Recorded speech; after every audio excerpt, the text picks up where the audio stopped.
پہلے میں دیکھنے والوں کو عرض کر دیتا ہوں کہ یاد رکھیں کہ جتنے بھی ایسے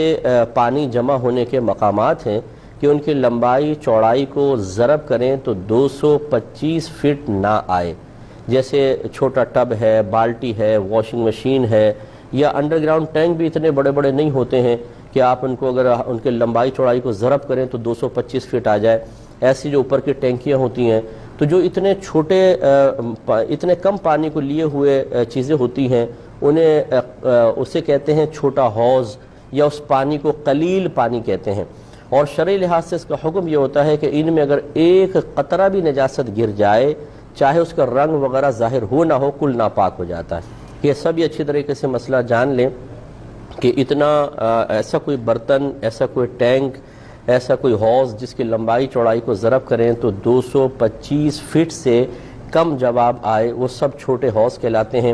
وہ پانی قلیل پانی، تھوڑا پانی کہلاتا ہے، اور شرعی لحاظ سے اگر اس میں ایک قطرہ بھی نجاست گر جائے تو چاہے نجاست کا رنگ یا اس کی اسمیل وغیرہ ظاہر ہو نہ ہو، یہ کل پانی ناپاک ہو جاتا ہے۔ لہذا واشنگ مشین میں جیسے ہی ناپاک کپڑے ڈالے جاتے ہیں، جیسے ہی ان کپڑوں کی ناپاکی کا اتصال پانی کے ساتھ ہوتا ہے، کل پانی ناپاک ہو جاتا ہے۔ پھر آپ اسے جتنا مرضی گھماتے رہیں، گویا کہ وہ ناپاک پانی اس کے باہر ہر تار میں، ہر دھاگے میں گھس جاتا ہے، اور پھر ہمارے یہاں ایسی ہوتا ہے کہ ان کپڑوں کو نکال کر پھر ٹب سے اس کے جھاگ کو ختم کرنے، ٹب کے پانی سے جھاگ کو ختم کرنے کی کوشش کی جاتی ہے، اور جیسے ہی یہ ناپاک کپڑا ٹب کے پانی سے متصل ہوتا ہے وہ بھی سارا ناپاک ہو جاتا ہے۔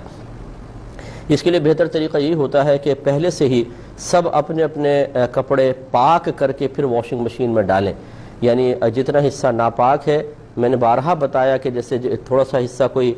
ناپاک ہوتا ہے، جیسے مثال کے طور پہ یہ اس کا اتنا حصہ ناپاک ہے، اس کو نل کا کھول دیں مناسب دھار میں کہ بہت تیز نہ ہو کہ اس پہ لگ کے ایک دم چھینٹے آپ پر آئیں، ہلکے سے اس سے کھول دیں، ہلکی سی دھار، اور پھر اس کو پکڑ کر ملتے جائیں۔ جب آپ کو یقین حاصل ہو جائے، یعنی دل اس میں بالکل مطمئن ہو جائے کہ پانی نجاست کو ساتھ بہا کر لے گیا ہوگا، تو بس یہ کپڑا پاک ہے، پھر اس کو واشنگ مشین میں ڈال دیا جائے۔ اچھا، اگر آپ نے کپڑے دیے اور آپ کو نہیں پتا کہ واشنگ مشین میں کوئی کپڑے ناپاک بھی تھے یا نہیں تھے، تو شریعت پھر ان تمام کپڑوں کو پاک ہی کہتی ہے، جب تک کہ آپ اپنی آنکھوں سے کچھ ناپاکی کو نہ دیکھ لیں۔ آپ صرف گمان پر یہ نہیں کہہ سکتے کہ یہ ہو سکتا ہے گھر والوں نے کوئی کپڑے ایسے دھو دیے ہوں جو ناپاک ہوں، تو وہ پاک ہی ہیں، اور جو ناپاک اگر آپ نے دی ہیں تو پھر ضرور سب کے سب ناپاک ہے۔ اب یہ گمان نہیں آپ کر سکتے کہ شاید اتنا پانی بہہ گیا ہو کہ وہ نجاست بہہ گئی، کیونکہ واشنگ مشین سے دھوتے ہوئے اتنا پانی عموماً بہتا نہیں ہے۔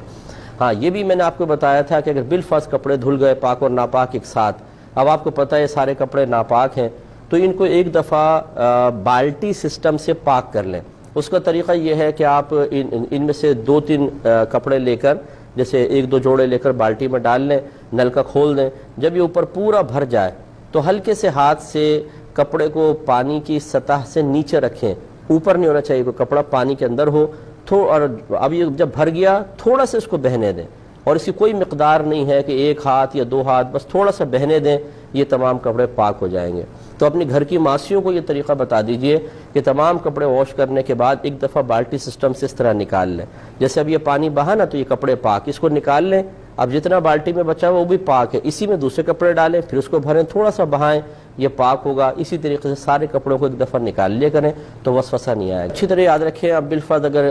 ناپاک کپڑے تھے اور ان کو پاک نہیں کیا گیا، اسی طریقے سے مطلب ہٹ دھرمی کا مظاہرہ کر کے ان کو بس نچوڑ نچاڑ کے وہ رسی کے اوپر ڈال دیے، تو یقینی سی بات ہے وہ جب کپڑے ناپاک ہیں تو رسی بھی ناپاک ہوگی۔ اور پھر اگر اب اس میں بالفرض ایک تو یہ ہوتا ہے کہ دھوپ پڑی بہت زیادہ، وہ اڑ گیا سارا پانی، ختم ہو گیا، یعنی اس میں نجاست کا بالکل اثر نہ رہا، اگرچہ شرعی لحاظ سے اس کو رسی کو ناپاک ہی کہیں گے، لیکن اگر آپ دوسرے کپڑے اس کے اوپر پاک کپڑے ڈالتے ہیں، گیلے کپڑے، اور اس میں بالفرض رسی میں کوئی نجاست کا اثر موجود نہ ہو، تو یقینی سی بات ہے اگر وہ بھاپ بن کر بالکل تمام کا تمام اڑ گیا ہے تو پھر یہ کپڑے آپ کے پاک رہیں گے۔ لیکن احتیاط اسی میں ہے کہ اب یہ کوئی پتہ نہیں ہے کہ ہو سکتا ہے، کیونکہ کوئی چیز فقہاء نے بالکل لکھا ہے کہ خشک ہو کے کوئی کپڑا پاک نہیں ہوتا، اسے آپ کو شرعی طریقے سے پاک کرنا پڑے گا۔ لہٰذا اس کا پھر یہ طریقہ جو بہن نے فرمایا سب سے بیسٹ ہے کہ یا تو آپ جو نائلون کی رسی ہوتی ہے وہ لگائیں، یا جیسے یہ الیکٹرک کا تار ہوتا ہے ٹیلی فون وغیرہ کا جس پہ کوٹنگ ہوتی ہے، اور اگر آپ اس پہ مطلب گیلا کپڑا ایک سرے سے دوسرے سرے تک لے جائیں ایک دفعہ، پھر 2 دفعہ، پھر 3 دفعہ، تو اگر بالفرض اس پہ کچھ ناپاکی بھی ہو تو شرعی لحاظ سے وہ بالکل پاک ہوگا، اس کو باندھ لیجئے۔ اب رہی ہٹ دھرمی کہ جی ہم مسئلہ نہیں مانتے، اب تو یہ مطلب یہ کہ اس میں کوئی مجھے تعجب نہیں ہوتا، کیونکہ عرصہ دراز ہو گیا ہے کہ ہمارے مسلمان بھائی ایک مسلمان گھرانے میں پیدا ہونے کے باوجود اپنے مذہب اسلام سے جتنے مطلب دور ہیں، اور معاذ اللہ ثم معاذ اللہ ایک بہت بڑی تعداد ایسی ہے جو خود مذہب اسلام کی تعلیمات کو ناپسند کرتی ہے، وہ ایک آزاد زندگی چاہتے ہیں۔ ہاں باہر کے ملک میں جائیں تو وہاں کے قانون کی تعریف بھی کریں گے اور اس کو فالو کریں گے، دبئی چلے جائیں، UK چلے جائیں، US چلے جائیں، یہاں شترے بے مہار ہوں گے، وہاں بالکل سیدھے چلیں گے اور تعریف کریں گے کہ نہیں بھئی بہت اچھا قانون ہے اور اس کو بالکل فالو کرنا چاہیے۔ لیکن جب دین اسلام کی باری آتی ہے تو اپنے مذہب اسلام کی تعلیمات کو حقیر جان کر اپنی ہٹ دھرمی کا مظاہرہ کرتے ہیں، اور یہ اپنی آخرت کی بربادی کا بہت زیادہ سامان کرنا ہے۔ یہ میں بارہا یہ جملہ کہتا ہوں، حضرت علی کرم اللہ وجہہ الکریم کا قول بھی عرض کر دیتا ہوں، اور وہی اس کا خلاصہ بھی میری بات کا یہ ہوتا ہے۔ آپ نے فرمایا دنیا کے سارے لوگ سو رہے ہیں، یہ جاگیں گے اس وقت جب ان کو موت آئے گی۔ تو مرنے کے بعد تو پتہ چل جائے گا کہ تعلیم شرع کا مذاق اڑانا، اپنے نفس کی خواہش پر عمل پیرا ہونے کے لیے ان سے بیزاریت کا اظہار کرنا تاکہ نفس کو پابندی ہی برداشت نہ کرنی پڑے، یہ آپ کے لیے کوئی نافع نہیں ہے، یہ آخرت میں بہت شدید وبال رکھتا ہے۔